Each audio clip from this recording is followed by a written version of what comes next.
Có một thay đổi đang diễn ra ở Đông Á, thoạt nhìn chỉ là vài dòng trong ngân sách quốc phòng và một số điều chỉnh trong học thuyết an ninh. Nhưng nếu nhìn kỹ hơn, đây có thể là dấu hiệu cho thấy một cấu trúc quyền lực quen thuộc đang bắt đầu dịch chuyển. Nhật Bản, quốc gia gắn liền với hiến pháp hòa bình suốt nhiều thập kỷ, nay công khai nói đến năng lực phản công và chuẩn bị sở hữu những vũ khí tầm xa mà trước đây họ luôn tránh nhắc tới. Trong khi thế giới đã quen với cạnh tranh Mỹ-Trung, với những vụ phóng tên lửa từ Triều Tiên và rủi ro quanh eo biển Đài Loan, thì Tokyo lại chọn một thời điểm rất nhạy cảm để thay đổi cách mình tự bảo vệ. Đây không phải là phản ứng bột phát, cũng không phải một quyết định mang tính biểu tượng đơn thuần. Tại sao lại là Nhật Bản? Tại sao lại là lúc này? Và quan trọng hơn, điều gì đang khiến một quốc gia từng tự kiềm chế quân sự lại cảm thấy cần phải bước sang một giai đoạn mới?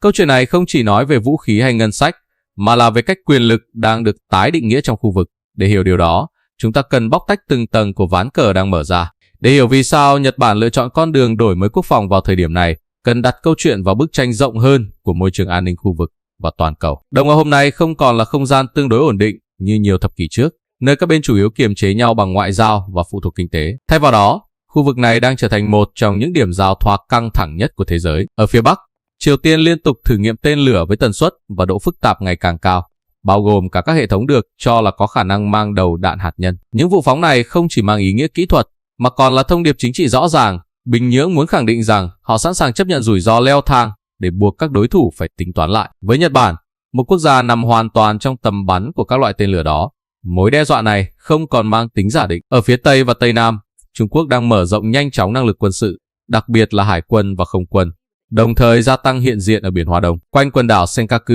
và trong các cuộc tập trận áp sát Đài Loan. Những động thái này không chỉ nhằm thể hiện sức mạnh, mà còn tạo ra một trạng thái vùng xám, nơi căng thẳng luôn ở mức cao nhưng chưa vượt ngưỡng xung đột trực tiếp.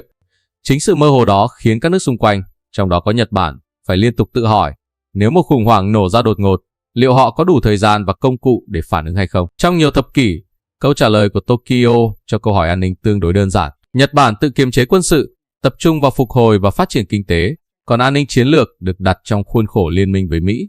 Đây là lựa chọn hợp lý trong bối cảnh hậu Thế chiến II, khi ký ức về chủ nghĩa quân phiệt vẫn còn nặng nề và khi Mỹ sẵn sàng đóng vai trò bảo trợ an ninh gần như tuyệt đối. Học thuyết này đã giúp Nhật Bản vươn lên thành một cường quốc kinh tế, đồng thời trấn an các nước láng giềng rằng Tokyo không có ý định quay lại con đường cũ. Tuy nhiên, trật tự đó đang dần bộc lộ những giới hạn.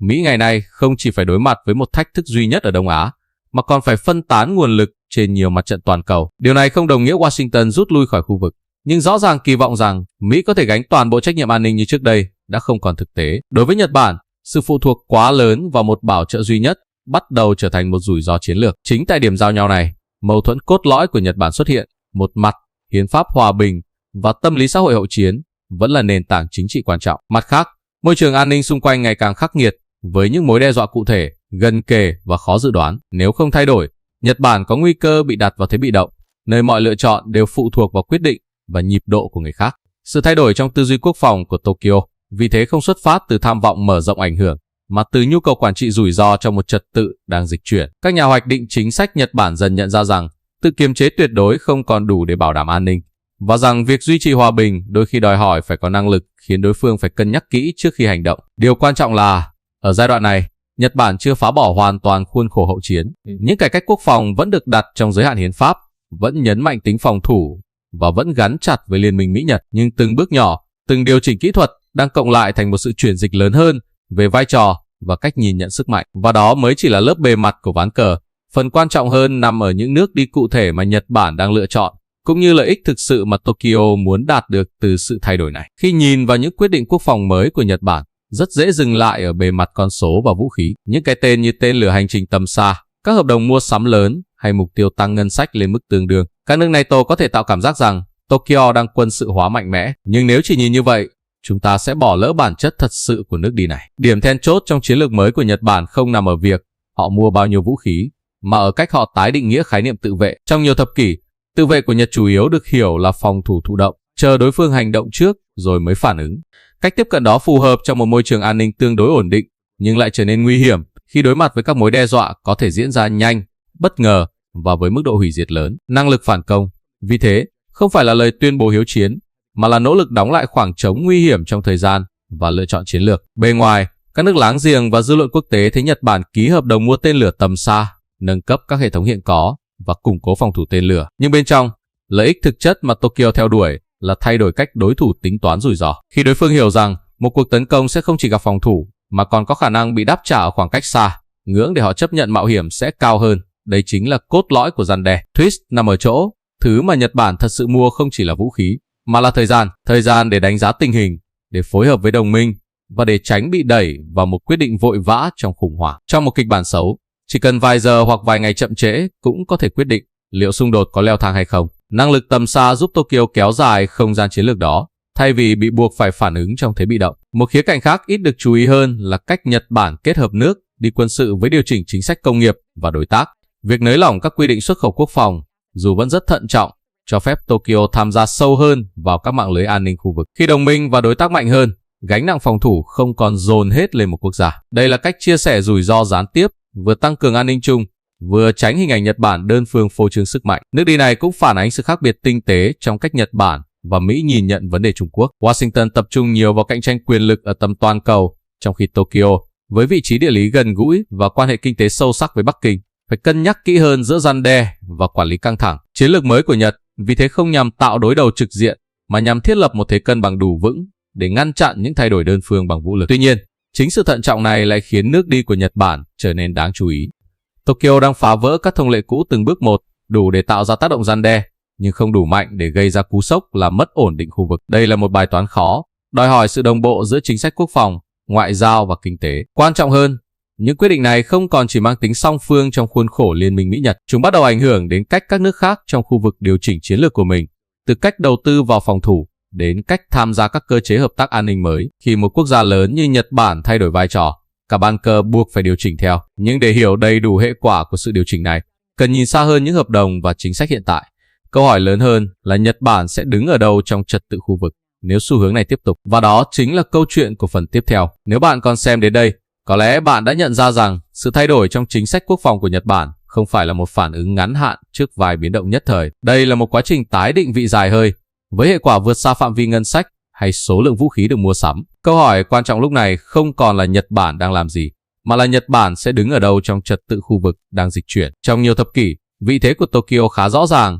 Nhật Bản là một cường quốc kinh tế, một đồng minh then chốt của Mỹ, nhưng về mặt quân sự lại chủ yếu đóng vai trò hỗ trợ và phòng thủ. Sức mạnh của Nhật nằm ở công nghệ, sản xuất và ngoại giao, trong khi an ninh chiến lược được đặt trong khuôn khổ bảo trợ của Washington. Cách sắp xếp này hoạt động tốt khi môi trường an ninh tương đối ổn định và khi Mỹ có đủ khả năng tập trung nguồn lực vào Đông Á. Nhưng bức tranh hiện nay đã khác, khi các điểm nóng gia tăng và cạnh tranh quyền lực trở nên đa tầng.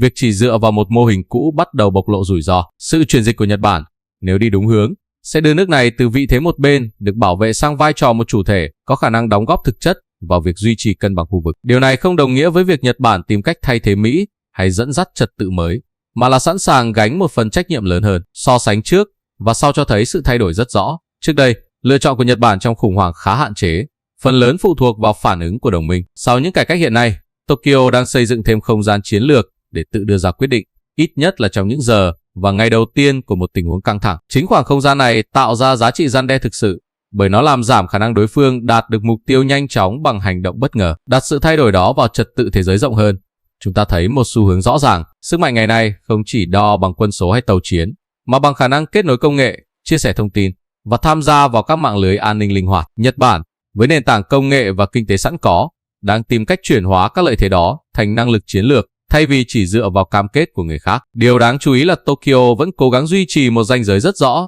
Những bước đi mới được trình bày như biện pháp phòng thủ cần thiết, gắn với mục tiêu ngăn chặn xung đột hơn là tìm kiếm đối đầu. Đây là cách Nhật Bản quản trị ký ức lịch sử và tâm lý xã hội trong nước, đồng thời gửi tín hiệu ra bên ngoài rằng họ không có ý định phá vỡ trật tự bằng vũ lực. Sự cân bằng mong manh này cho thấy Tokyo hiểu rằng vị thế mới chỉ bền vững nếu đi kèm với tính chính danh và sự chấp nhận của khu vực. Về dài hạn, hệ quả lớn nhất của quá trình này có thể không nằm ở một cuộc khủng hoảng cụ thể, mà ở cách các quốc gia khác điều chỉnh kỳ vọng đối với Nhật Bản. Khi Tokyo được nhìn nhận như một đối tác an ninh có năng lực và trách nhiệm hơn, vai trò của nước này trong các cấu trúc khu vực sẽ tự nhiên được nâng lên. Điều đó mở ra nhiều cơ hội, nhưng cũng đi kèm trách nhiệm lớn hơn trong việc giữ ổn định và tránh những tính toán sai lầm. Cuối cùng, câu chuyện quốc phòng của Nhật Bản phản ánh một bài học rộng hơn về quyền lực trong thế kỷ 21. Không quốc gia nào có thể đứng ngoài các chuyển động lớn, và cũng không ai có thể mãi dựa vào những công thức cũ. Sự chủ động, nếu được quản trị cẩn trọng, có thể trở thành yếu tố giữ gìn hòa bình thay vì đe dọa nó. Và chính tại điểm giao thoa giữa chủ động và kiềm chế đó,